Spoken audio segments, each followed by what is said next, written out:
Hi, my name is Tanya and welcome to my small backyard vegetable garden here in central Victoria. I had planned to get a bit of work done here in the veggie garden, but it is raining and very cold. So let's have a quick look around the veggie garden today, the 7th of September. I have lots of jobs I want to get done and I do not want to complain about the rain because we did have quite a dry spell and now the rain is here. It's not something I want to complain about.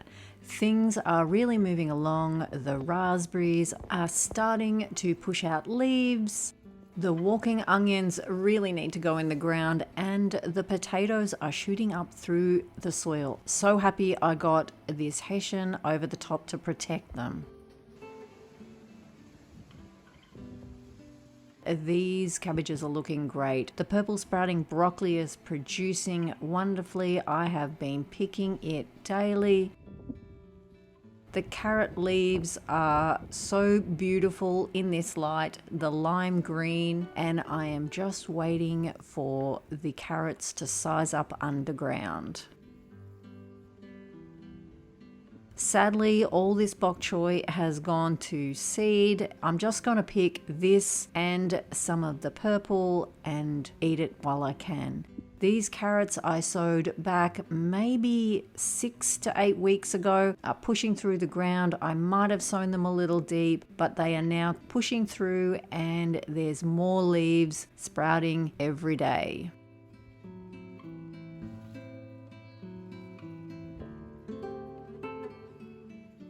The parsnips have done the same. There was only a few at the start and that line is now thickening up beautifully.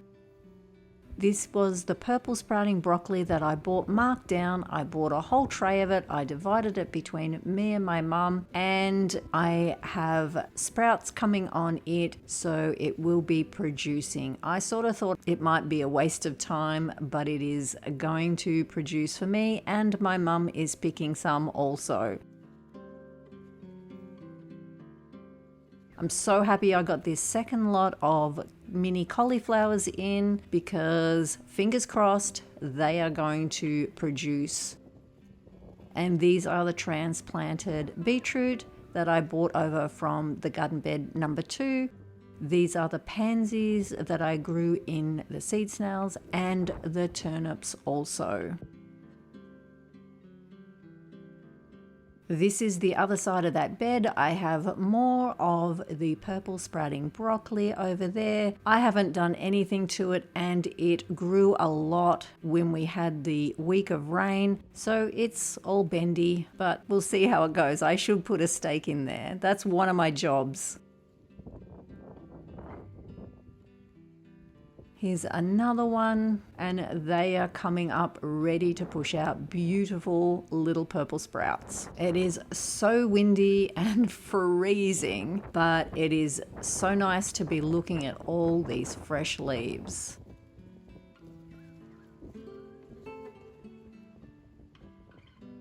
This is garden bed number 4 and these are the mini cabbages and I'm so happy that they are forming little heads and not racing to seed. So that was a good time to plant those.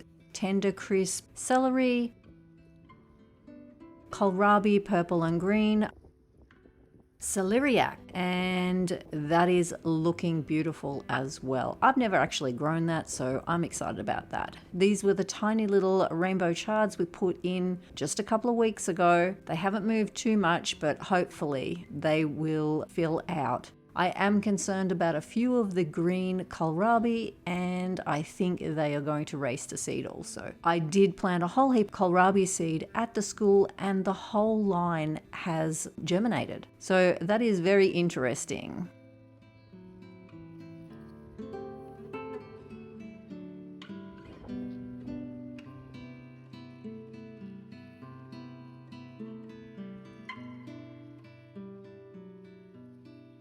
I'm enjoying my little mini glass houses also. Coming back this way, I've got the crookneck garlic, the elephant garlic, the potato onions, and the red banana shallots, plus a whole heap of lobelia that I grew in the seed snail. This is the red pak choi. I was worried it was going to go to seed, and it has, but I will be picking the centers out and eating them and seeing how I go. I don't know what will happen once the centers come out, but we'll see. They have some time to show me what they want to do.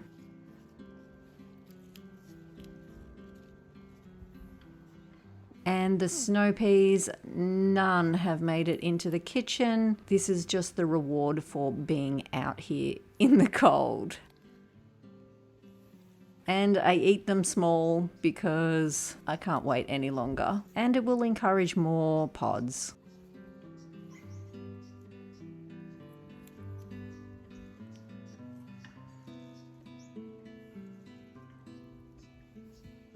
Luckily, they are here and in the other 1 and 2 garden beds, and they are quite protected by the shed.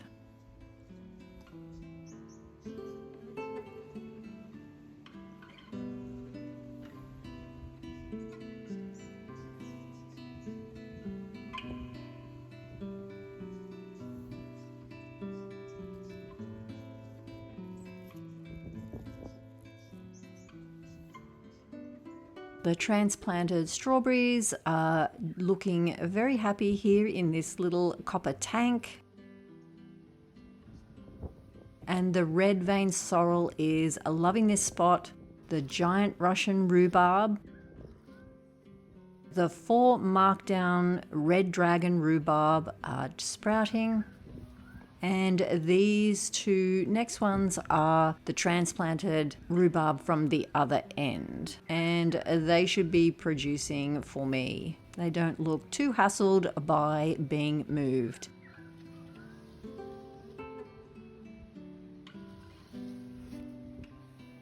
And I'm happy to say that the asparagus is coming up. I did have only 1 lot of crowns down near the end that had any spears coming out, but I'm happy to see that most of this bed has a few spears coming out of each crown.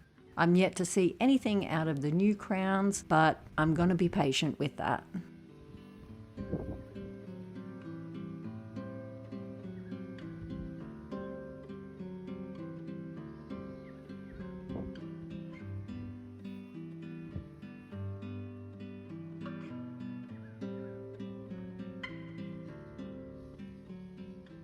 These are the bedding dahlias. I did put a piece of hessian over it just in case they sprouted through. And I need to get that little trough planted up with lettuce. The hollyhocks are doing absolutely fine.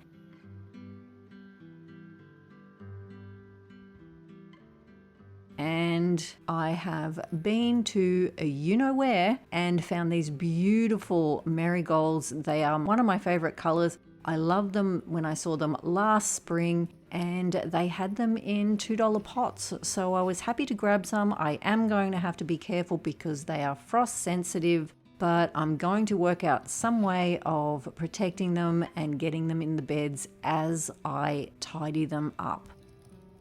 I got some euchres for down this side of my house. It is a funny little spot that is hard to grow anything in, and I think these will go really well down here. I have some roses and different things all along that I've trialed and they have survived. So that is what gets planted down here. I have the roses growing up over some mesh that is at the top of the fence, and I keep them quite pruned down low so that I can have the lower foliage plants, and Mrs. Possum makes sure the tops are trimmed and they don't reach the top of the fence.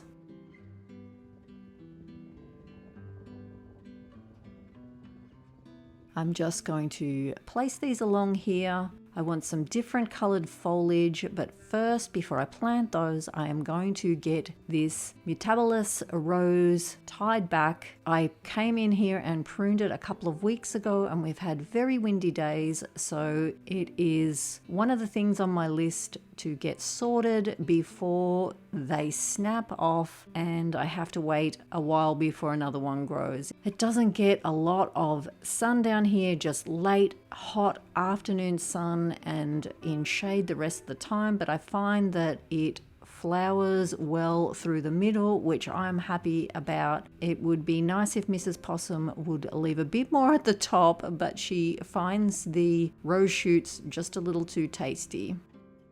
We normally have bird baths all along here for the birds because we have a lot of little fairy wrens that come in, so we have a small saucer for those. And we had a larger saucer and we have to replace that.